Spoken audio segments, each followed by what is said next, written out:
Hello दोस्तों, स्वागत है आप सभी का हमारे यूट्यूब चैनल पर हैरी स्कैरी टेल्स में।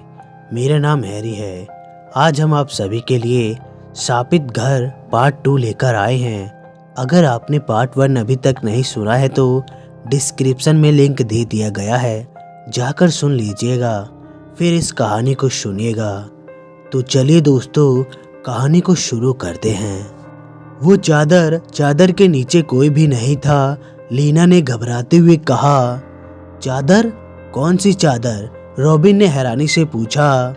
ये मेरे हाथ में जो है। लीना ने अपना हाथ आगे किया तो उसमें कुछ भी नहीं था।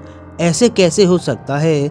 वो चादर मेरे हाथ में ही थी जब मैंने उसे उतारा था। लीना ये कहकर और भी ज्यादा घबराने लगी। रॉबिन ने उसे अपने गले से लगा लिया।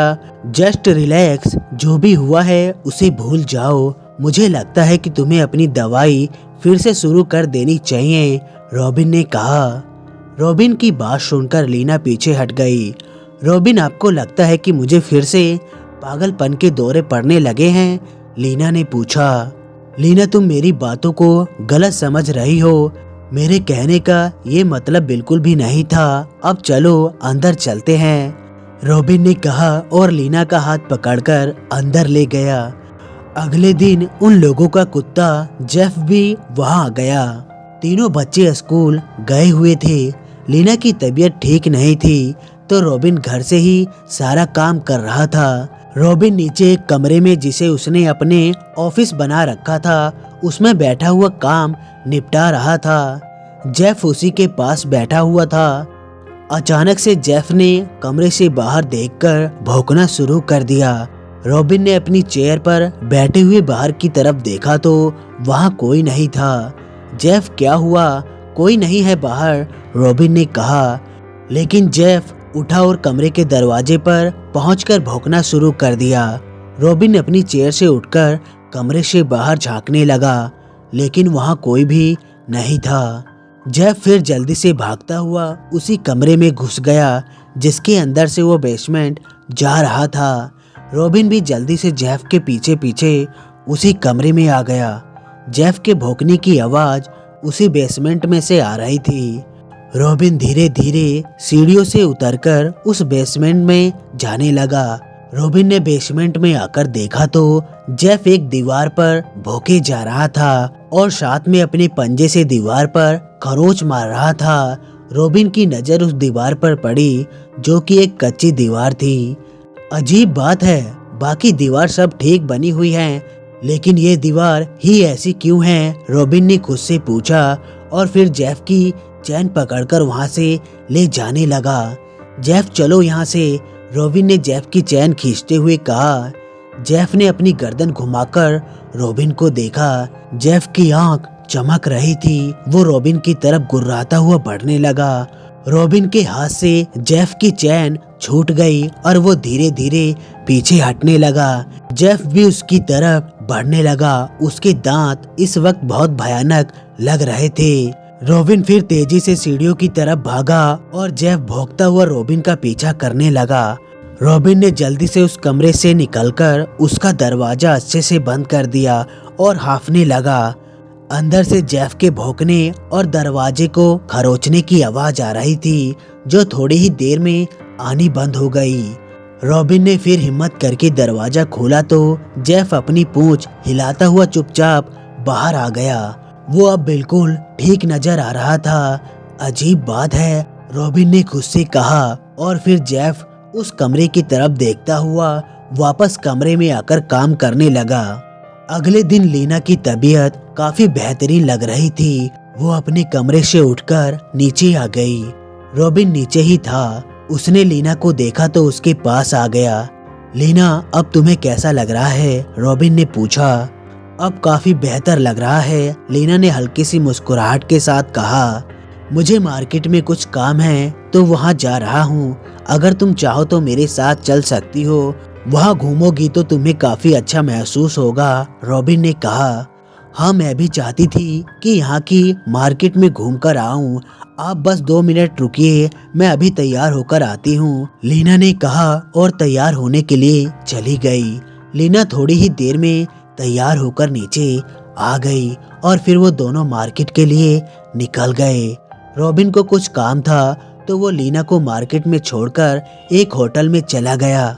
लीना इतनी मार्केट में घूमने लगी और घूमते हुए उसकी नज़र एक पुरानी हैंडीक्राफ्ट की दुकान पर पड़ी और वो उस दुकान के अंदर आ गई। वहाँ तरह तरह के अच्छे सामान थे लेकिन वहाँ कोई दिखाई नहीं दे रहा था। उस दुकान में घूमते घूमते लीना की नज़र वहाँ रखी वैसे ही एक मूर्ति के ऊपर पड़ी जैसे उसने अपने घर के बेसमेंट में देखी थी। लीना उस मूर्ति को देखकर घबरा सी गई और वहाँ से जाने के लिए पीछे मुड़ी ही थी कि उसके सामने एक आदमी आ गया। गुड मॉर्निंग, मेरा नाम एडवर्ड है, मैं इस दुकान का मालिक हूँ, बताइए मैं आपकी किस तरह से मदद कर सकता हूँ, उस आदमी ने पूछा। उस आदमी को देखकर लीना की घबराहट थोड़ी कम हुई। क्या मुझे एक गिलास पानी मिल सकता है? लीना ने अपने सूखते हुए गले से पूछा। हाँ बिल्कुल, आप वहाँ बैठिए, मैं पानी लेकर आता हूँ, एडवर्ड ने सीट की तरफ इशारा करके कहा। लीना सीट पर आकर बैठ गई। थोड़ी ही देर में वो एडवर्ड लीना के लिए पानी ले आया। लीना ने एक ही सांस में पानी का गिलास खाली कर दिया। थैंक यू, लीना ने कहा। एडवर्ड लीना के चेहरे को गौर से देखने लगा। आप मुझे कुछ ठीक नहीं लग रही हैं, आपकी तबीयत तो ठीक है ना? एडवर्ड ने पूछा। हाँ मैं ठीक हूँ, वैसे आप ये बता सकते हैं कि वो मूर्ति आपके पास कहाँ से आई? लीना ने उस मूर्ति की तरफ इशारा करके पूछा। इसके पीछे एक लंबी कहानी है, वैसे आपने उस मूर्ति के बारे में क्यों पूछा? एडवर्ड ने पूछा। क्योंकि ऐसी ही एक मूर्ति मैंने अपने घर के बेसमेंट में देखी थी, लीना ने जवाब दिया। लीना की बात सुनकर एडवर्ड चौंक पड़ा। आप रहती कहाँ पर हैं? एडवर्ड ने पूछा। यहाँ से बाहर जो अकेली पहाड़ी है उस पर जो घर बना है वो हमारा ही है, लीना ने बताया। ओ मुझे समझ जाना चाहिए था, एडवर्ड ने गहरी सांस लेकर कहा। आपकी बातों से ऐसा लग रहा है जैसे कि आपको उस घर के बारे में अच्छे से जानते हैं, लीना ने कहा। ऐसा ही कुछ समझ लीजिए, मुझे तो छोड़िए, आप पूरी मंसूरी में उस घर के बारे में सुन सकती हैं। लोग उस घर को शापित घर कहते हैं, एडवर्ड ने बताया। एडवर्ड की बात सुनकर लीना के चेहरे पर आतंक सा छा गया। ये आप क्या कह रहे हैं? लीना ने घबराकर कहा। माफ कीजिएगा, मेरा आपको डराने का कोई मकसद नहीं था, लेकिन वो घर है ही ऐसा, आपको वो घर छोड़ देना चाहिए, लेकिन शायद नहीं, अब वहाँ से जाने का कोई फायदा नहीं, एडवर्ड ने सोचकर कहा। लीना उठ खड़ी हुई। मुझे अब चलना चाहिए, लीना ने कहा। ये मेरा कार्ड है, अगर मेरी कभी भी जरूरत पड़े तो मुझे जरूर फोन करना, एडवर्ड ने लीना को अपना कार्ड देते हुए कहा। लीना ने वो कार्ड ऐसे ही अपनी पर्स में रख लिया और उस दुकान से निकल गई। लीना के जाते ही एडवर्ड ने अपनी अलमारी से जल निकालकर दरवाजे पर छिड़का और फिर उस मूर्ति पर छिड़ककर काले कपड़े से ढककर उसे बक्से में बंद करके रख दिया। मार्केट से वापस आते हुए लीना के दिमाग में वही सब बात चल रही थी। रॉबिन, क्या इस घर को सब शापित घर कहते हैं? लीना ने रॉबिन से पूछा। क्या तुम्हारा दिमाग खराब हो गया है? तुम्हारे दिमाग में ये सब बात डालता कौन है? ये सब बात बच्चों के सामने करने की जरूरत नहीं है, रॉबिन ने नाराज होते हुए कहा। लीना ने फिर कुछ नहीं कहा। घर पहुंचकर लीना गाड़ी से उतरी और उसकी सबसे पहली नजर घर पर ही पड़ी। शापित घर, लीना के मुंह से निकला। तभी उसकी नजर ऊपर वाली खिड़की पर पड़ी जहां से कोई लीना को घूर रहा था। लीना जल्दी से घर के अंदर आकर फिर उस कमरे में आ गई, लेकिन वहाँ कोई भी नहीं था। ये सब क्या हो रहा है? लीना ने परेशान होकर अपने सिर पर हाथ मारते हुए कहा। उसी दिन शाम में रॉबिन की मॉम अपने कमरे में सोई हुई थी। उन्हें जल्दी सोने की आदत थी। सोते हुए अचानक से उनका दम सा घुटने लगा। उन्होंने अपनी आंख खोली तो कोई उनका गला दबा रहा था। उन्होंने चिल्लाने की कोशिश की, लेकिन उनके गले से आवाज नहीं निकल पा रही थी। वो हाथ उनकी गर्दन पर कसता जा रहा था। रॉबिन की मॉम ने जैसे तैसे कोशिश करके खुद को छुड़वाया और फिर दरवाजे की तरफ भागी, लेकिन पीछे से एक फंदा आया और वो पीछे की तरफ खिंच गई और कुछ ही देर में उनकी लाश पंखे से लटकने लगी। रात बढ़ती ही जा रही थी और जैसे ही घड़ी ने रात के 3 बजाए तो वैसे ही उस घर में लगे हुए क्रॉस एक एक करके उल्टे होने शुरू हो गए। एनी और जेन दोनों अपने कमरे में सो रही थी कि तभी उनके कमरे पर किसी ने 3 बार दस्तक दी। वो दस्तक इतनी तेज थी कि एनी और जेन की आंख अचानक से खुल गई। कौन है? जेन ने आवाज देकर कहा, लेकिन बाहर से किसी ने भी जवाब नहीं दिया। जेन धीरे से अपने बिस्तर से उठी। दीदी वहां मत जाओ, एनी ने घबराते हुए कहा। एनी की बात सुनकर जेन भी वापस लौट गई। दोनों घबराकर दरवाजे की तरफ देख रही थी। जेन ने लाइट जलाने की कोशिश की लेकिन लाइट नहीं जली। तभी उनके कमरे का दरवाजा चर की आवाज करता हुआ धीरे से खुल गया और एनी चीखती हुई जेनी के पास बिस्तर पर आ गई। एनी डरो मत, कुछ नहीं है, जेनी ने घबराते हुए कहा।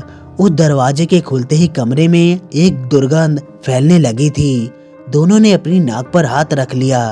तभी बाहर से एक बिल्ली भागती हुई आई और उनके बिस्तर के नीचे घुस गई। बिल्ली, ये दरवाजा जरूर बिल्ली ने ही खोला होगा और अब वो हमारे बिस्तर के नीचे है, जेनी ने कहा और फिर उस बिल्ली को देखने के लिए बिस्तर से नीचे झांककर देखने लगी कि तभी बिस्तर के नीचे से 2 हाथ निकले और जेनी को नीचे खींचने लगे। एनी मुझे बचाओ, जेनी ने चिल्लाकर कहा। एनी ने हिम्मत की और जेनी के पैर पकड़कर अपनी तरफ खींचने लगी। थोड़ी ही देर में अंदर से वो हाथ गायब हो गया और जेनी और एनी बिस्तर से नीचे आ गिरी। दोनों फिर घबराती हुई उस कमरे के दरवाजे की तरफ भागी और कमरे से बाहर निकल गई। लीना अपने बिस्तर पर सो रही थी। सोते सोते अचानक से ही उसकी नींद खुल गई। उसने उठकर लाइट ऑन की और उसके बाद जैसे ही उसकी नजर अपने बिस्तर पर पड़ी तो उसके खून में एक सर्द लहर दौड़ गई। एक लड़की बिस्तर पर पड़ी थी जिसके गले में गहरा निशान पड़ा हुआ था। लीना को देखते ही वो लड़की उठ गई और लीना के करीब आकर उसने अपनी आंख खोल दी। भाग जाओ, नहीं तो तुम भी नहीं बचोगी, उस लड़की ने जैसे ही ये कहा, लीना चीखती हुई दरवाजे से बाहर निकल गई। उसने बाहर आकर देखा तो उसके सामने ही उस लड़की ने फंदा लगाया और लटक गई। कट की आवाज आई और उस लड़की की गर्दन एक तरफ झूल गई। लीना अपने बेकाबू हुई धड़कनों को काबू करती हुई उसके करीब जैसे ही आई वैसे ही वो फंदा टूट गया और वो लड़की लीना के ऊपर जा गिरी। भाग जाओ, उस लड़की ने कहा और लीना ने उसे धक्का दिया और चीख मारती हुई दूसरी तरफ भाग खड़ी हुई। दूसरी तरफ से एनी और जेनी भागती हुई आ रहे थे। उन दोनों ने जैसे ही लीना को देखा तो वो लीना को आवाज देने लगी, मॉम, वो हमारे कमरे में कोई है, जेनी ने घबराते हुए कहा। क्या? तुम फिक्र मत करो बच्चों, बस मेरे साथ ही रहना, लीना ने उनके सिर पर हाथ फेरते हुए कहा। वैसे तुम्हारा भाई जेम्स कहाँ है? लीना ने चिंता करते हुए पूछा। मॉम, वो अपने कमरे में ही है, एनी ने कहा। तुम दोनों नीचे अपने डैड के पास जाओ, मैं जेम्स को लेकर आती हूँ, लीना ये कहकर जेम्स के कमरे की तरफ बढ़ गई। जेम्स अपने कमरे में सोया हुआ था कि तभी अचानक उसके कमरे में रखे सारे खिलौने एक साथ बजने लगे। जेम्स घबराकर उठ गया और उन खिलौनों को देखने लगा। एक गुड्डा चलता हुआ जेम्स के बिस्तर के नीचे घुस गया। जेम्स ने हिम्मत करके बिस्तर के नीचे देखा तो एक औरत उसके बिस्तर के नीचे छुपी हुई बैठी थी और वो गुड्डा उसी के हाथ में था। मेरी लाडो, ये कहकर वो औरत उस गुड़िया के सिर पर हाथ फेरने लगी और फिर उस गुड्डे की गर्दन पकड़कर तोड़ दी और फिर वो औरत अपनी गर्दन घुमाकर जेम्स को देखने लगी। मॉम, जेम्स चिल्लाकर बिस्तर पर बैठ गया। उस औरत के बड़े पंजे धीरे धीरे बिस्तर से ऊपर आने लगे थे। तभी दरवाजा खुला और लीना बाहर से आ गई। जेम्स, थैंक गॉड तुम ठीक हो, लीना ने कहा और जेम्स को अपनी गोद में उठाकर नीचे की तरफ आ गई। रॉबिन अभी भी नीचे वाले कमरे में बैठा हुआ काम निपटा रहा था। तभी एनी और जेनी दौड़ती हुई वहां आ गई। डैड, कोई खतरनाक चीज हमारे कमरे में आ गई है, जेनी ने घबराते हुए कहा। डरावनी चीज? एक तो मैंने तुम बच्चों को हमेशा मना किया होगा कि कोई भी ऐसी डरावनी फिल्म या नाटक मत देखा करो, इसी वजह से तुम लोगों को डर लग रहा होगा, रॉबिन ने थोड़ा नाराज होते हुए कहा। डैड, आप हमारी बातों का विश्वास करें, हम दोनों सच कह रही हैं, एनी ने जोर देते हुए कहा। तुम्हारी मॉम कहाँ है? रॉबिन ने पूछा। मॉम भी जेम्स को लेकर नीचे आ रही हैं, जेनी ने बताया। पीछे से लीना जेम्स के साथ वहां आ गई। लीना, ये सब क्या है? रॉबिन ने झलकते हुए लीना से पूछा। ये सब सच है रॉबिन, इस घर में जरूर कुछ है, लीना ने घबराते हुए कहा।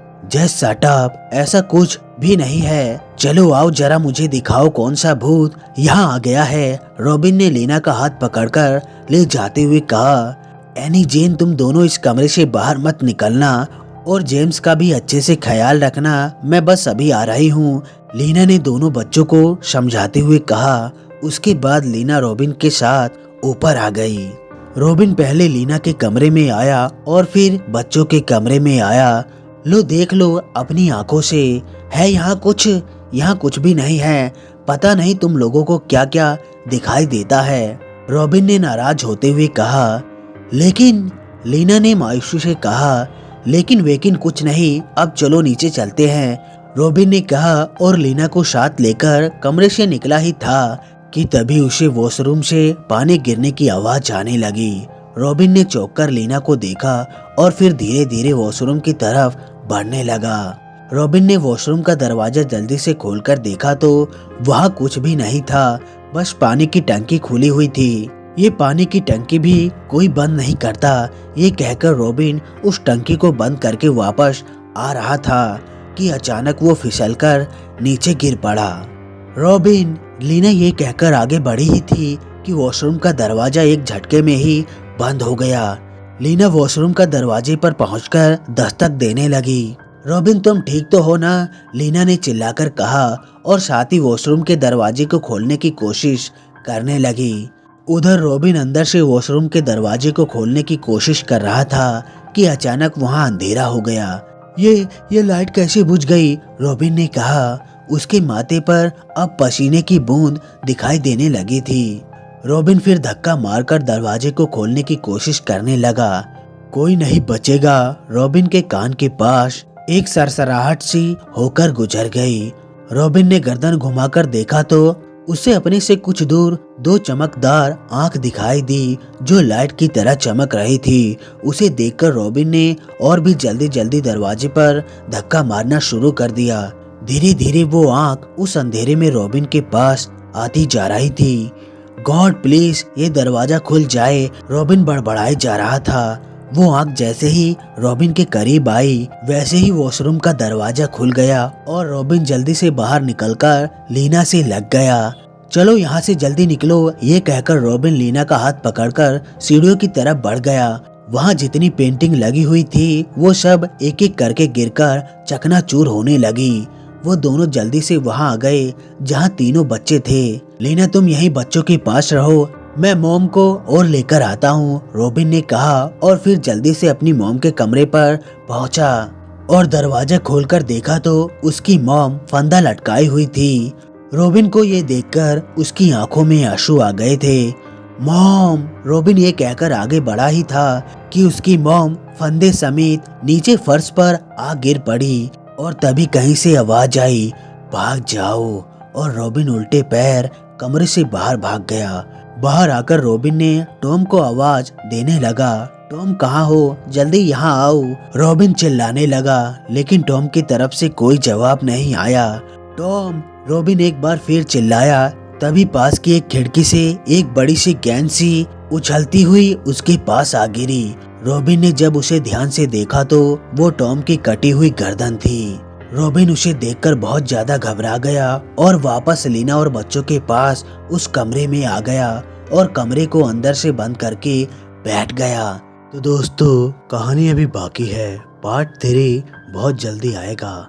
कहानी आप लोगों को कैसी लगी लाइक और कमेंट करके ज़रूर बताइएगा और साथ में हमारे चैनल को सब्सक्राइब भी कर लीजिएगा। तो दोस्तों, मिलते हैं अगली वीडियो में, तब तक के लिए धन्यवाद।